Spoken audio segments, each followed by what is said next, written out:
تو آج اس مثال میں ہم جنت اور جہنم کا جو آپس میں تقابل ہے، کبھی کبھی ان دونوں کا ایک ساتھ ذکر آتا ہے، ایک کا پھر دوسرے کا۔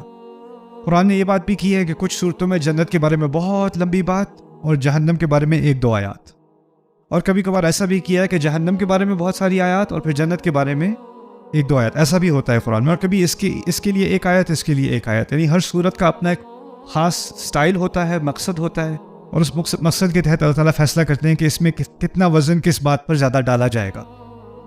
اس کی ایک مثال سورۃ النساء سے یہ لی گئی ہے، اور یہاں پر اللہ تعالیٰ کہہ رہے ہیں تلک حدود اللہ، اپنی کچھ احکام بیان کرنے کے بعد کہ یہ اللہ تعالیٰ کی حدود ہیں، وہ اللہ تعالیٰ کی حدود ہیں۔ وَمَن يُطِعِ اللَّهَ وَرَسُولَهُ، اور جس نے اللہ تعالیٰ کی اور اس کے رسول کی اطاعت کی، يُدْخِلْهُ جَنَّاتٍ تَجْرِي مِن تَحْتِهَا الْأَنْهَارُ خَالِدِينَ فِيهَا، وہ ان کو جناتوں میں ڈال دے گا جن کے نیچے سے دریا بہہ رہے ہوں گے۔ پھر کہا خالدین فیہا، خالدین جمع ہے، اون اور این جمع کے لیے استعمال ہوتے ہیں عربی میں، تو یہاں حال کے طور پہ جمع استعمال کیا گیا ہے، یعنی وہ سب اس میں ہمیشہ کے لیے رہیں گے۔ جنت والے لوگ اللہ تعالیٰ ہمیں ان میں سے بنائے، خالدین فیہا، وہ اس میں ہمیشہ کے لیے رہیں۔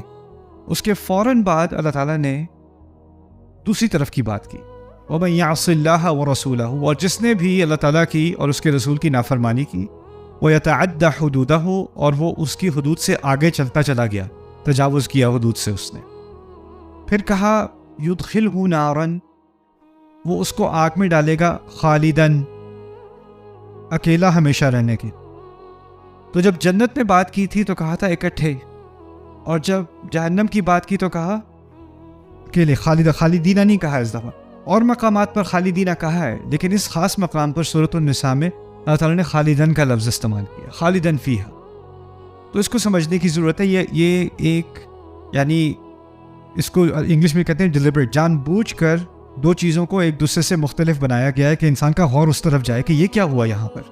اسی طرح اللہ تعالیٰ اپنی بات کرتے ہیں اور آپ کو ایک ایک چھوٹی چھوٹی چیز پر غور کرنا پڑتا ہے۔ اس کی میں آپ کو مثال دوں کہ اگر آپ کسی چھٹیوں پہ جاتے ہو، ویکیشن پہ جاتے ہو کسی خوبصورت جگہ، لیکن اکیلے جاتے ہو، ریسٹورینٹ میں گئے، کتنی کی ٹیبل؟ 1 کی ٹیبل جی۔ اب ہوٹل میں گئے، 1 کا کمرہ، باہر ٹور پہ گئے، کوئی ویو دیکھنے، کوئی ماؤنٹین دیکھنے، کوئی واٹر فال دیکھنے، کوئی اسکیئنگ، اکیلے جا رہے ہو۔ ڈپریسنگ ہوتا ہے کہ نہیں؟ اور اگر آپ گئے بھی ہو اکیلے، تو مجھے تو کافی ٹریول کرنے کا موقع ملا، وہ بہت دفعہ فیملی کے ساتھ بھی گیا، بہت دفعہ اکیلا بھی گیا، اور جب اکیلا گیا تو جو میرے ہوسٹ ہیں وہ کہتے ہیں چلے ہم آپ کو فلانی جگہ لے کے جاتے ہیں، فلانی جگہ لے کے جاتے ہیں، اس شہر میں یہ بہت خوبصورت ہے، وہ بہت خوبصورت ہے۔ میں کہتا نہیں، مجھے بس کام کرنا ہے، اور یعنی بہت ساری دنیا کے شہر ایسے ہیں جن کا مجھے کچھ نہیں معلوم ہے، گیا ہوں، مجھے ہوٹل پتہ ہے، ایئرپورٹ پتہ ہے، اور جو کنونشن سینٹر ہے وہ پتہ ہے، اور کچھ نہیں پتہ، کیونکہ اگر آپ فیملی کے ساتھ نہیں ہو، دوست کے ساتھ نہیں ہو، تو باہر جا کر ٹور کرنا اور مزے کرنا، اس کا مزہ ہی نہیں ہے دوستوں کے بعد۔ اس کا اگر آپ جاؤ گے بھی نا تو کیا کرو گے؟ وہاں جا کے وہاں سے فوٹو لو گے، اور فوٹو لے کے فوراً کیا کرو گے؟ وش یو ور ہیئر، آپ یہاں پہ، کاش کہ تم یہاں پہ ہوتے، اس جگہ دیکھ کے تم بہت یاد آ رہے ہو، تم بہت یاد آ رہی، رائٹ؟ یعنی مزے کی چیز کا کوئی مزہ ہی نہیں جب تک کمپنی نہ ہو، مزے کی کمپنی نہ ہو، تو اللہ تعالیٰ نے جنات میں ہمیں بڑی عظیم چیزیں بھی دی ہیں، لیکن وہ ساری عظیم چیزیں اتنی عظیم نہ ہوتی ہیں اگر ہم اکیلے بیٹھے ہوتے۔ اب دیکھو، کچھ لوگ سپورٹس دیکھتے ہیں، ہاں، اب سپورٹس اگر اکیلے بیٹھ کے کوئی میچ دیکھ رہے ہو، انجوائے تو کرو گے، لیکن دوستوں کے ساتھ بیٹھ کے میچ دیکھ رہے ہو، الگ ایکسپیرینس ہے کہ نہیں؟ وہی ایک ہی روڈ ٹرپ ہے، آپ نے اس شہر سے اس شہر جانا ہے، آپ اکیلے ڈرائیو کر رہے ہو۔ وہی روڈ ٹرپ ہے، آپ دوستوں کے ساتھ، فیملی کے ساتھ نہیں، وہ تو عذاب کی ایک شکل ہے، لیکن دوستوں کے ساتھ آپ سفر کر رہے ہو، اس کا اپنا مزہ ہے، وہ سفر یاد رہتا ہے۔ آپ کو پروگرام یاد کم رہے گا، وہ سفر آپ کو یاد زیادہ رہے گا، جو ہنسی مذاق رستے میں ہوتا ہے، جو کمپنی ہوتی ہے۔ تو اللہ تعالیٰ نے خالدین میں اس بات کی طرف اشارہ کر دیا کہ آپ جنت میں وہ چیزیں دو، دریا تو ہے، لیکن دریا میں دوستوں کے ساتھ ایک کو دھکا مار کے اس کو اندر گھساتی ہے، پھر خود بھی گھس گئے اور ہنسی مذاق کیا، یتنازعون فیہا کأسا، ایک دوسرے سے کپ چھین رہے ہوں گے، کھینچ رہے ہوں گے، ایک دوسرے کے ساتھ مذاق کر رہے ہوں گے۔ تو یہ جنت کی ایک بڑی خوبیوں میں سے ہے کہ وہاں ہم اکٹھے ہوں گے اور ایک دوسرے کی کمپنی کو انجوائے کر رہے ہوں گے۔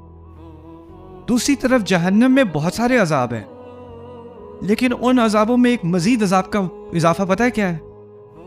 کہ وہاں ہر انسان کو لگے گا کہ وہ اکیلا ہے، اکیلا ہے۔ یہاں بھی عذاب کی شکلوں میں ایک عذاب کی شکل ہے جیل، دنیا میں قید، اور قید میں سب سے تکلیف دینے والی قید پتہ ہے اسے کیا کہتے ہیں؟ سولیٹری کنفائنمنٹ۔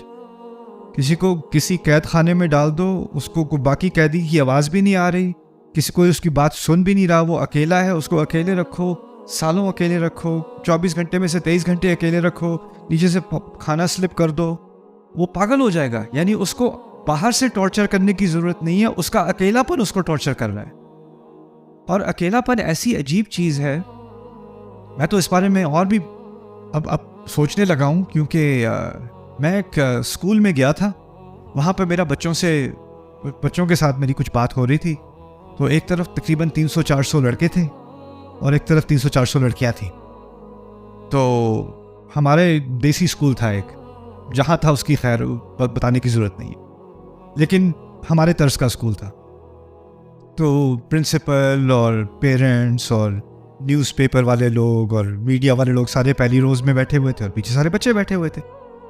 تو بہت وہ جو میں نے آپ کو بتایا تھا، جو شروع میں تعارف ہوتا ہے نا، 15 لوگ تعارف کرنے آتے ہیں ایک دوسرے کا، اب ہم بلاتے ہیں اسٹیج پر اگلے تعارف کرنے والے، جو اس سے اگلے تعارف کرنے والے کو بلائیں گے۔ تو انہوں نے سارے وہ جشن کیے، پھر انہوں نے مجھے بہت بڑے پھول پکڑائے، اب میں کہاں رکھوں ان پھولوں کو، مجھے سمجھ نہیں آ رہی تھی۔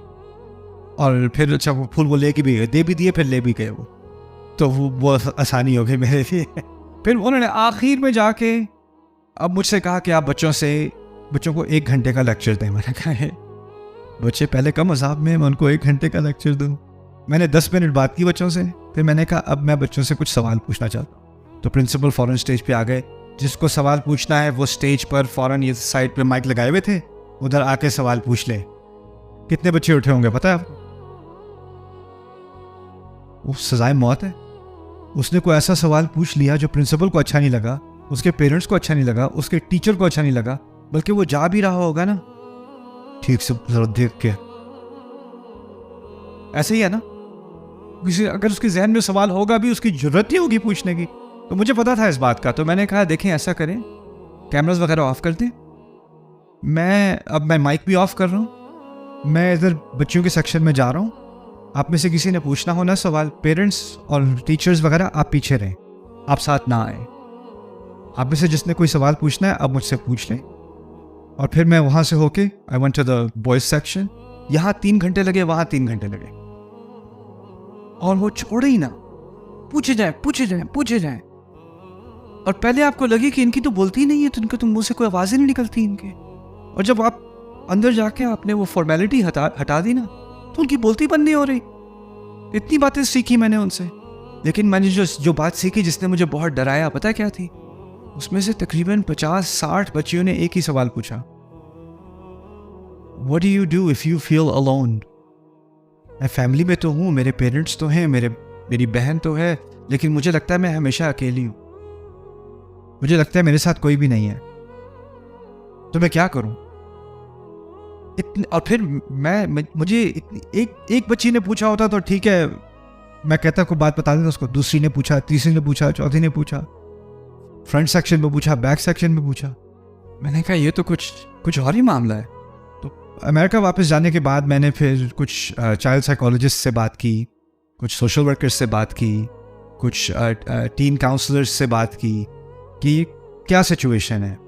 تو ایکچولی بات سامنے آئی کہ اب ہم اس دور میں ہیں، جیسے جیسے سوشل میڈیا بڑھتا گیا ہے نا، ٹین ایجرز میں، کم عمر کے بچوں میں انگزائٹی، ڈپریشن اور ایکسٹریم لونلینس، یعنی اپنے آپ کو اکیلا سمجھنا کہ کسی کو میری بات سمجھ نہیں آتی، کوئی مجھے نہیں سمجھ سکتا، میں اب بالکل آئسولیٹ ہو گئی ہوں یا آئسولیٹ ہو گیا ہوں، اس کی فیلنگز بڑھتی چلی گئی۔